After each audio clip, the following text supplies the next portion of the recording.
Do you ever wonder how great leaders in the community make things happen? When they encounter new, unexpected challenges like a pandemic, how do they continue to successfully make an impact? Welcome to That Sounds Terrific, the podcast that connects you with these amazing people. Get insights on what they do to meet their goals, find out how you can help them in their mission, and learn their methods so you can be more successful at what you do. Welcome to That Sounds Terrific with host Nick Koziel. Well, welcome back, everyone, to another episode of That Sounds Terrific. I'm your host, Nick Koziel, and joining me today is Brian Reinbold. I am really super excited to talk to him about a variety of things that he's doing. He's super involved, especially with a couple different areas, but we're here to talk about Bravehearts for kids and hopefully a whole bunch of other things. So welcome to the show, Brian. Well, thank you, Nick. Bravehearts for Kids has got several topics all wrapped up within it, so that's appreciate the opportunity to come in and be on your show. Yeah, well, I had an opportunity to look a little bit into, Braveheart and to what you're doing. But I also think that it's best to hear it from the horse's mouth, right? So why don't you tell us a little bit about like yourself and how you got involved with this organization and take it away. That sounds great. Thank you. Well, Bravehearts for Kids, the story of Bravehearts for Kids begins for me at the street fair in Bismarck, North Dakota, back in 2008. Was it 2008, 2009? We were talking before we went on the air about how time flies and the perspective that changes as we get older. It's like, was that 2008 or 2009? I think it was the fall, September of 2008, and the street fair, and there was a booth selling buffalo berry crepes, and I thought, wow, that sounds really interesting. I've never even heard of a buffalo berry before, and it turns out it's like a wild blueberry from up in the high plains of North Dakota and Montana up there. And it was a booth for a 3-week-old organization called Bravehearts for Kids. And one of the guys working at the booth is an old friend of mine, and he recognized my voice when I asked for one of the crepes, and he said they had just started the organization. His son in Houston and daughter-in-law, they have a little daughter who's now 16, and at that time she was a baby. She was being treated for brain cancer, and she was cured. And so out of gratitude for their daughter's life and health, Jeremy and Amy started Bravehearts for Kids. And the Houston connection is neat with us because Jeremy is one of the people that runs NASA down in Houston. Oh, wow. And my buddy would always talk about my son, the rocket scientist. And I always thought he just meant he was a good student, So. Right. And I started out with that 3-week-old organization as a volunteer, just helping them figure out things like how to run a pancake breakfast or a spaghetti dinner or something like that. And they did that as a what I regard as a kitchen table charity, the mom and pop type organization that start because we're grateful for our daughter and we got to do something to help other people. And that's what Jeremy and Amy did, is they started Bravehearts for Kids to do that. And then in 2015, my wife Sherry and I joined the board of directors because Bravehearts was a new 501c3 at that point. Mm-hmm. Took them 6 years to get to that point, and they did. And we joined the board and went to work building an organization that is now regarded as the number one resource for families to connect them with resources that can help them when their child is sick. And last year we served 3,904 families. That's amazing. And I know you're a super connector, so the idea of connecting people with resources and things like that are, I can imagine that's dear to your heart. Oh, for sure. I mean, and some things are tugging on my heartstrings right now is, my wife and I, we have 4 kids, and one of our daughters, when she was very young, got sick. And we thought, honestly, it was going to be just this sort of quick visit to the emergency room, get a nebulizer and be on our way, because our previous daughter had what we thought was something similar. You know, and I remember going out, I'll do it, you know, because we actually had family up that weekend. And I'll just go do it, and we'll, you know, grab the nebulizer and the medicine, and we'll be good, right? Yeah. So I get to the emergency room, and they're like, "We're going to transport her to Children's Hospital. This is not something that's like a simple fix, right?" Wow. So, you know, our journey ended up with, you know, an emergency surgery and her being fine.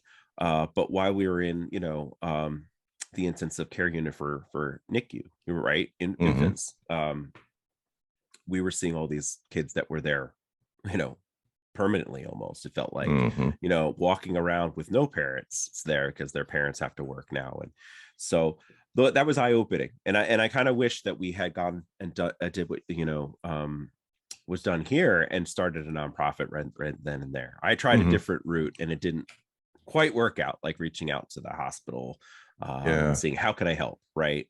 Okay.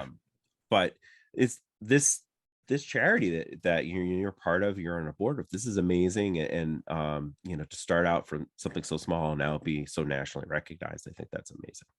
Yeah, and it's so we, you know, we've built we've built a couple of other things into the way that we fundraise for the charity, and the way that we provide services on behalf of the charity. One is something we call Bravehearts Radio. Okay. And you know, that's where I think we met through some connections that I've done some broadcasting, and we had the Bravehearts Radio show, which ran through January of this year. And we're on hiatus from that, I should say. Yeah. Bravehearts Radio was the idea that a Braveheart is anyone with the courage and purpose to be of service to others. So we highlighted a lot of other organizations and thought leaders who are doing things in the world to serve others, with the idea that helping another organization doesn't hurt Bravehearts for Kids. It makes the world better, and that makes things better for our organization too. So it's I suppose maybe that's kind of a long-term way of looking at it, but that's what we decided to do, and we decided on that coming out of a workshop I did for our board of directors, where we did brainstorming on a Friday morning, came up with 900 good ideas. 7 people came up with 900 ideas, and we consider any idea a good idea if it's a well-intentioned idea. And you know, if you work for a nonprofit or really work with people at all, you've heard somebody say, you know what you should do. And you should, and there's a lot of ideas like that. They're all good ideas because they're well intentioned, but there's only a few that you can really put your time, your talent, your energy, and your love into. And those are the ones that we decided to make great ideas. One of those coming out of that workshop was to do the Bravehearts Radio show. Yeah.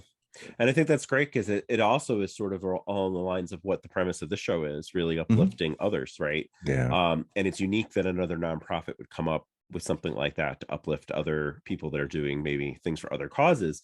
But what I like about that is, you know, I've sit on a couple different boards myself for some startups or nonprofit startups, right? And what happens a lot of times in those planning sessions is, you know, we want to do this, all these things, all the things. Yeah. We're going to do all the things, you know, and when you talk about like cancer and stuff like that, we're going to provide resources for the family. We're going to provide resources for research. We're going to provide. What they need to do is step back a little bit and focus on the one or two things and do those things really well and expand out. And some of the really successful nonprofits are the ones that will point you in another direction, into another nonprofit, saying, we do that, but you know what does this a lot better is this. Yeah, exactly right. Yeah, and creating those partnerships.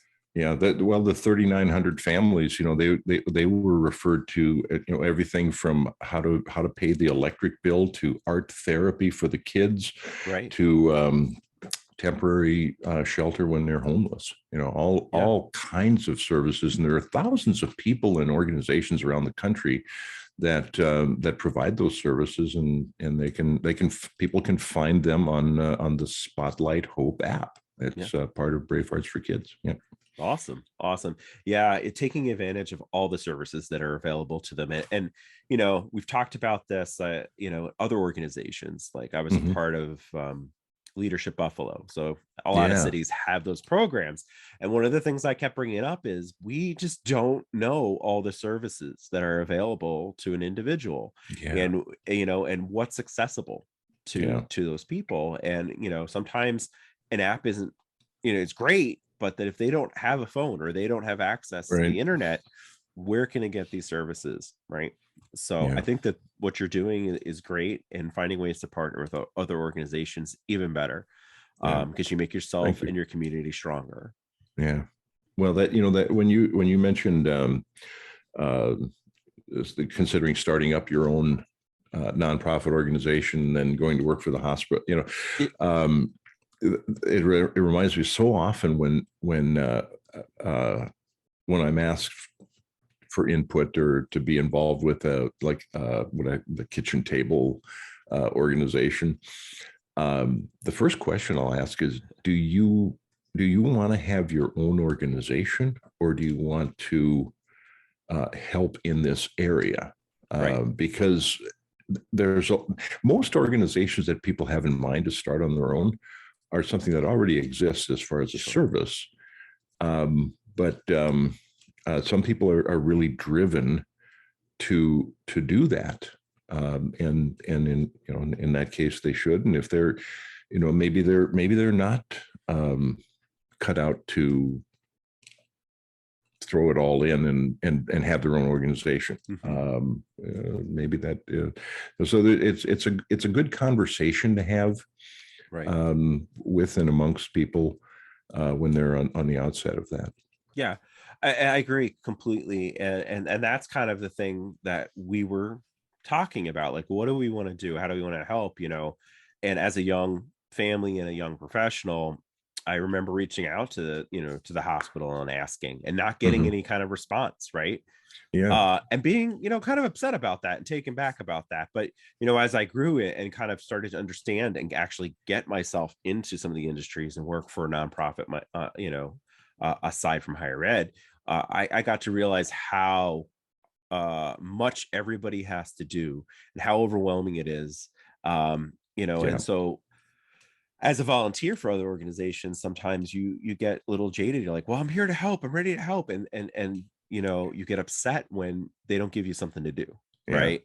Um, Well, yeah, because okay, just yeah. maybe it's not a quick example because my stories tend to. You can give a long example. All That's right, fine. so there was a time when I was living in Bismarck, and so this is probably 15 years ago or so, and there was a spring ice jam on the Missouri River, which caused a flood in the south part of town. And I don't know how many thousands of people had to be evacuated from their homes because the ice jam caused the river to flood in the low part of town. Well, they had public service announcement on the radio: come down to the civic center and fill sandbags, or there's a big church on the north end of town that's going to be a temporary shelter. And I thought, Mhm.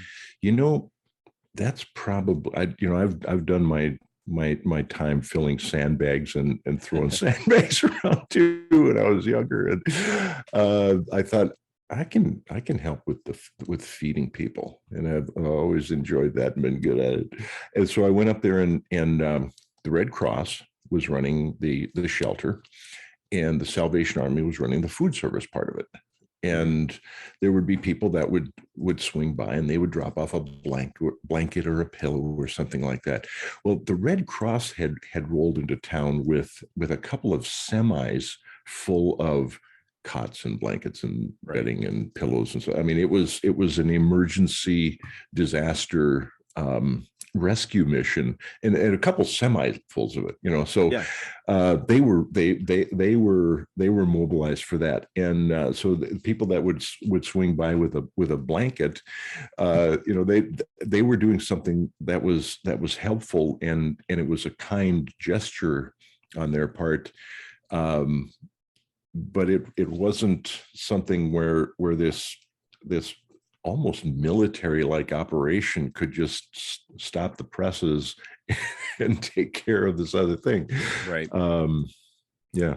So yeah, I've heard a lot of stories about that when there's catastrophes or natural disasters or whatever, that mobilizing and like, you know, being able to communicate effectively what is really needed and what's sort of not getting in the way, but like it's just it not needed, not necessary. You know, when you think about things that have happened where they have so much overflow of material that they already have, right? So, and it goes back to communication again. Like, how do you effectively communicate with everyone? Here's what is needed, and here's where you can help most help.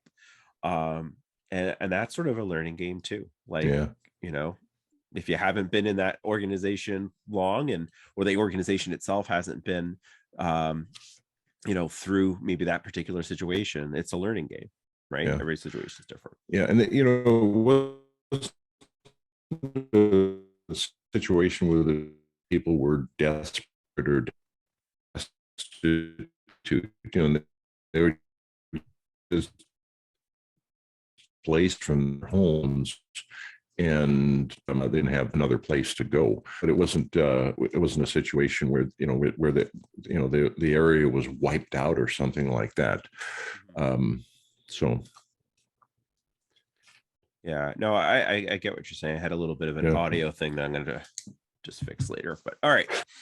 Sorry, we're back on track. You slowed down for some reason. It might have been I had a note that said my internet connection is unstable. Oh, you know? For once it wasn't me. That's all right. No problem. It's nice to know it's the internet connection, not me. For sure. No, I get it.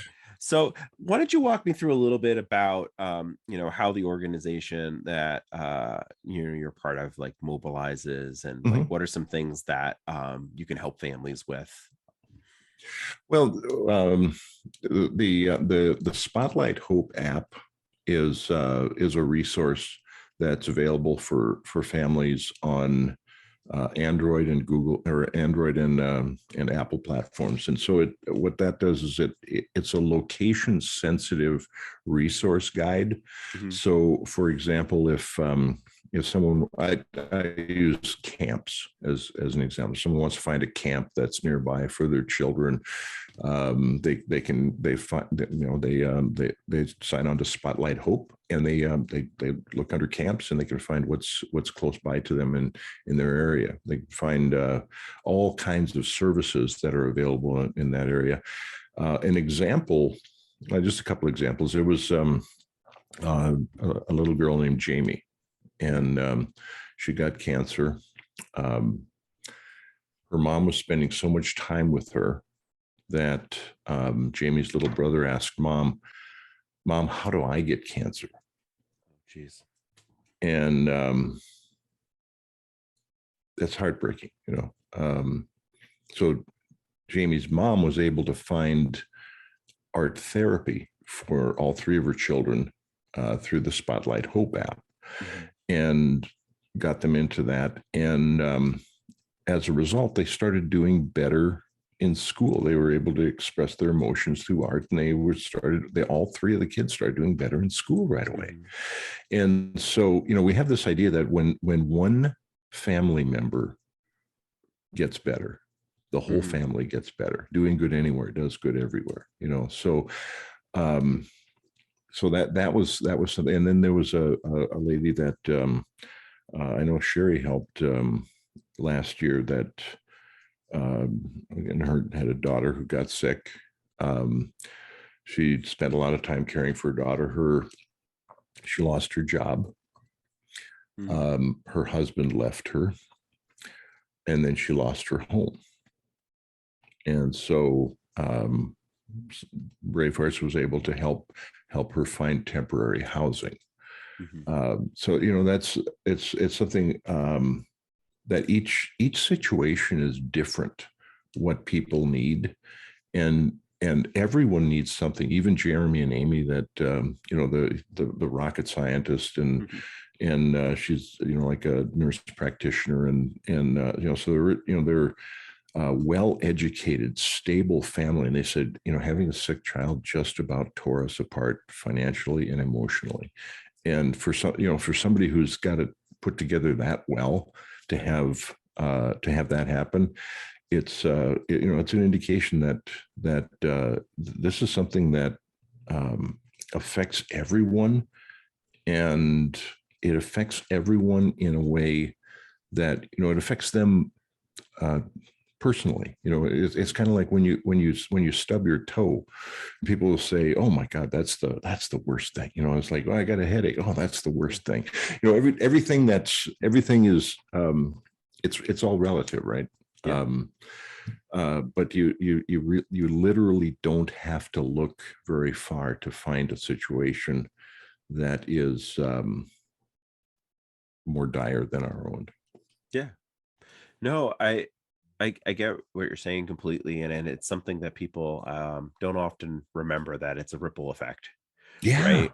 So just because the one child is sick doesn't mean that everyone else isn't affected in some other way, right? Yeah. Not Yeah. just the fact that we're upset and we really need to take care of that person, but Mm-hmm. all the other things become that much more, I don't want to say burden of a burden, but like that's kind of what's coming to my head right now. Mm-hmm. All of those other things are an extra weight. Like Mm-hmm. you have, it's so much harder. Mm-hmm. So organizations like yours, and when we were talking about, I think maybe even off the air as well, was how you all work together with other organizations to try to find those services Mm-hmm. for the whole family. And Yeah. that's a great example of what you were just giving. Art finding a way to help release some of that emotional Mm-hmm. you know uh not baggage, but emotional tension, right, with the Yeah. family. Yeah. So it's about Well, caring for the whole family, not just the sick child. there's a saying, it's one of my sayings, I guess, favorite sayings, I suppose. Doing good anywhere does good everywhere. Um, and helping in one area of life makes all the other areas of life better. That's I think the easiest. I'd have something I call the wellness wheel. It's 7 different areas of wellness, different colors of the rainbow. Red is for physical wellness, and I figure the easiest one to get on is the easiest way to get on that wellness wheel is physical health, and you can do that by taking a deep breath, getting a good night's sleep, going for a walk. That's simple stuff, but just a little bit better. And everything else is just a little bit better then too. Yeah, it's kind of like that it takes a village mentality, Mm-hmm. approach to not only your own health but the health of others in your area, Yeah. and being a little bit Yeah.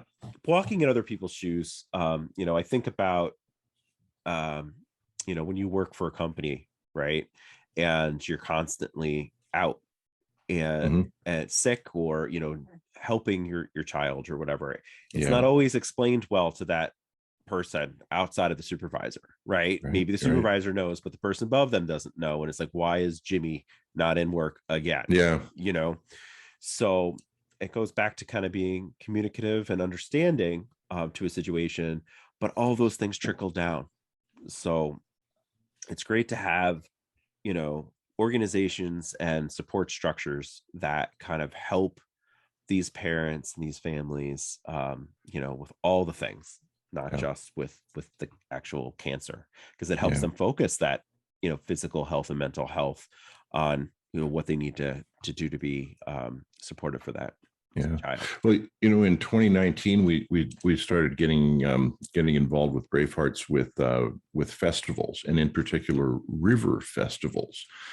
With the idea that the family that plays together stays well together.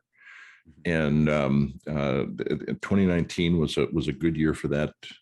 2020, of course, all of that was shut down, and Right. it hasn't gotten back to where that's a kind of a full steam ahead kind of an endeavor. But I think that's a real excellent area. Festivals and fairs and events for families to participate in. And now that we're back to some normalcy with that, I think what I'm seeing is, and what I'm experiencing personally is a sense of gratitude that we can do this. We tended to take things like that for granted. Right. And the opposite of appreciation is to take something for granted. So we were just, yeah, we can always go to that festival. We can always do that. You know, it's always that. Well, then it's not.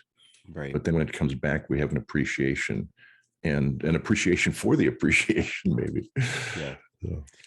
No, that makes a lot of sense. And, you think about all the things that have happened in the last couple of years in our worlds, right? Yeah. It is a sort of, we're still in the middle of that reset and understanding like the ramifications and the ripple effects that have, been affected by going through COVID. And so, but why don't you talk a little bit more about maybe some of the other services that you have, and then how people can get involved and help.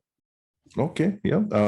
Well, we have a couple of things with the Bravehearts for Kids organization that are initiatives get for public experience, fundraising. I mentioned the Bravehearts radio on hiatus from that. And because of the radio work, I do some work with the National Day Calendar, nationaldaycalendar.com. They have April 28th every year is National Bravehearts Day. And it's also National Superhero Day. So it's kind of cool. So you can be a superhero and a Braveheart at the same time by getting involved with Bravehearts. We put together a day of programming for that this year. Because they have a National Day radio show or an all-day radio station.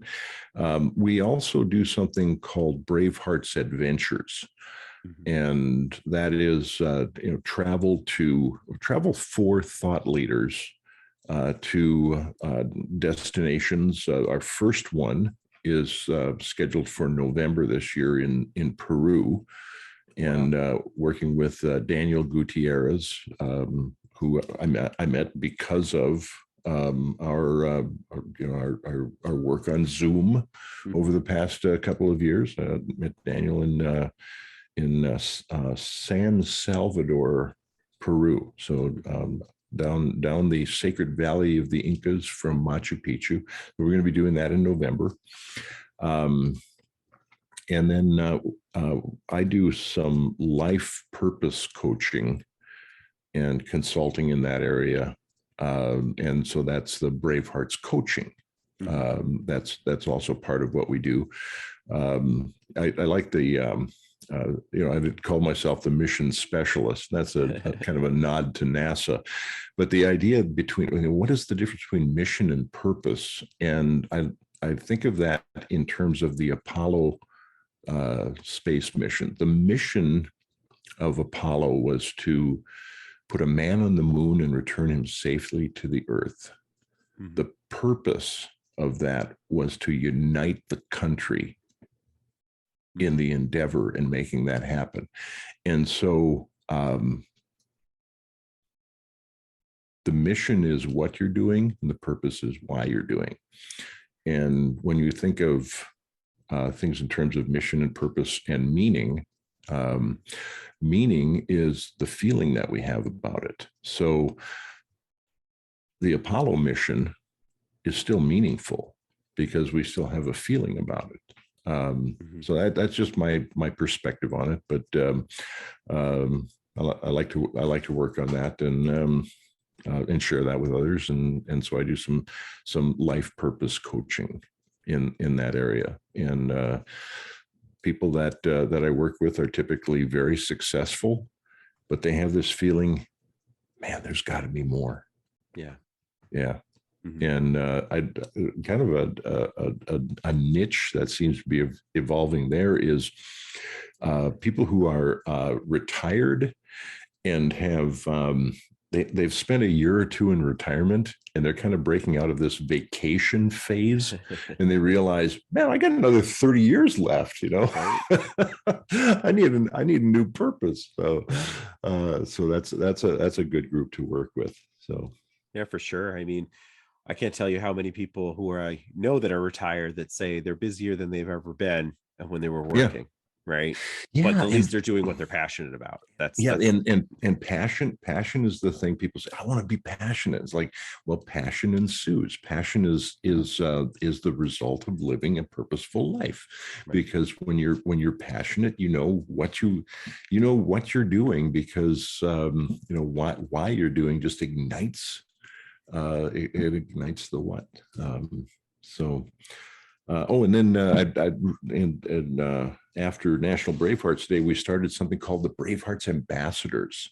Mm-hmm. And so we have 26 people that have signed up so far to be ambassadors and to help us in 3 areas, in fundraising and in media and in services. And just amazing connections that are being made there. Former director of children's cancer research at a major children's hospital. People who are media personalities. Sure. Fundraising connections with organizations that have hundreds of thousands of employees. So there's a lot of work to be done. Mm-hmm. And a good part of it for me is trying to figure out what it is mine to do. Yeah, no, I agree. And so how would one get involved? How would one become an ambassador? Well, in the ambassadors, it's a Bravehearts for Kids. I should just double check that. And we'll put it all in the show notes, but I like sometimes to have the people kind of talk a little bit more about how to connect it, just in case they don't go look at the show notes. Yeah, it's braveheartsforkids.org/ambassadors/ So it's real particular, and they can, people, if they like, they can send me an email. I'm at Brian Reinbold 2014 @gmail. Sure. They can also find out more about Bravehearts for Kids at braveheartsforkids.org. Yeah. And no, I think, and I urge people to do that, to take a look. There's a lot of ways to get involved, as Brian was just talking about, and it's not just fundraising, but fundraising is always welcome in the organizations like yourself. So but yeah, I think part of it, really, you hit the nail on the head, is putting this ambassador program together to kind of get people aware of the organization and what you do, is a big part of the battle, I guess you could say. Because if they're aware of that, then there's other ways that they can help. They can use celebrities that they might know, or even just their own network, to kind of get the word out there. Yeah, we've got celebrities that have gotten involved with us, and and that's a lot of fun. There's we have more fun, you get more done. So that's very nice. No, I think that's true. A good way of looking at it. Well, Brian, this is the stumper question I usually throw out there, but is there anything that we haven't talked about that you just definitely want to address before we sort of wrap up the show? I don't know that we haven't addressed it. I mentioned what is mine to do. That's sure. I've described what I'm doing this summer as unplugging, to determine what is mine to do. And I liken it to growing tomato plants. I got a couple of cherry tomatoes in the backyard, and I'm growing tomatoes, and I love those cherry tomatoes, because when they start producing, you get 30, 40, 50 little tomatoes each day. If if you've done a good job with it, there's a lot of green stuff that comes up. And I think of that as like the ideas that come up to compete with what we're really focused on. Mhm. And so I'm curious sometimes, well, I wonder what that is that's growing in there with the tomatoes. But then I'll cultivate it and focus on the tomatoes. And that doesn't mean that some of the things that might also be growing in the garden aren't valuable, or I might want to put them somewhere else or give them to someone else to grow. But the focusing on what is mine to do is it's something that even for someone that like me, that's maybe something of a guide in this area, I still need to do some exploring and figure out what are really the tomatoes in life. What a terrific example. I love it. And the big thing is always to be learning and always to be growing. And even if you think you know everything about one subject, there's always something to learn, or something unexpected happens. What you thought was a weed in your tomatoes turns out to be a beautiful flower, right? Yeah, that's right. That was sage. Okay, I'm going to put that in a different place or something.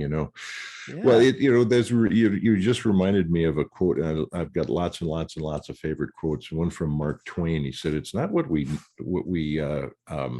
don't know that gets us in trouble. It's what we think we know for sure." Oh wow, yeah, that's right. And that reminds me of one from I would quote Ronald Reagan, and he said, "It's amazing what you can accomplish if it doesn't matter who gets the credit." Yes, I like that one a lot.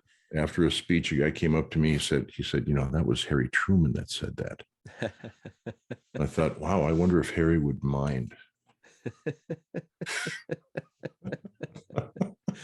Yeah, no, that's awesome. That's a great story.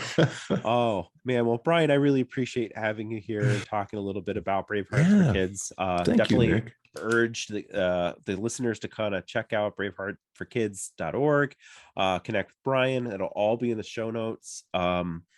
Thanks again for all the work that you're doing and the support that you're giving these families and these children that need our help. And I really appreciate you and all the quotes and everything else. I think it's great. I think it's terrific. Thanks, Brian, so much. All right. Thank you, Nick. Thank you for joining us on another episode of That Sounds Terrific. Don't forget to check out the show notes and our website at thatsoundsterrific.com to find the contact information and the best ways to volunteer with the organizations that we feature. If you know someone that is doing terrific things and think they should be featured in a future episode, be sure to email us their name, contact info, and short description of what they're doing at thatsoundsterrific@gmail.com. If you like our show, give us a 5-star rating and give us some social media love by liking our Facebook page, That Sounds Terrific. Follow us on Twitter at Sounds Terrific 2 and Instagram at Sounds Terrific. We love hearing your feedback on how to make our show sound even more terrific. Till next time.